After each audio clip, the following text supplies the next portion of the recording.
Вице-премиерот за економски прашања Ангјушев и министерот за финансии имаат различни мислења за тоа на која сума треба да се воведе прогресивното донечување што ќе стартува следната година. За Тевдовски прифатливо е лицата кои заработуваат над 1000 евра месечно да плаќаат повисок данок за секој денар што ќе го заработат над оваа сума.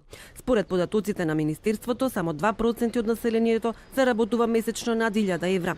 Ангјушев пак смета дека прагот треба да биде повисок. Немам конкретен одговор, но лично мислам дека треба да биде повисок праг. Се уште не сме зазеле став за висината.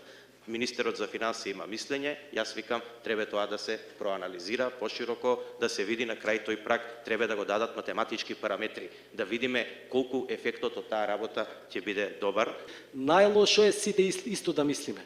Тоа нема да донесе никаде. Туку преку едно почитување меѓу себе, само така и ние и Македонија може да оди напред. И покрај разидонувањето, и двајцата функционери уверуваат дека имаат одлична соработка.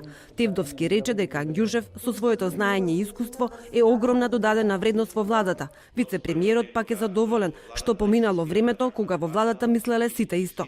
На економскиот форум организиран од Finance Tech и политичарите и представниците на Светска банка и ММФ се согласија дека има надеж за македонската економија, а затоа е важно политиката да ги тргне рацете од бизнисот.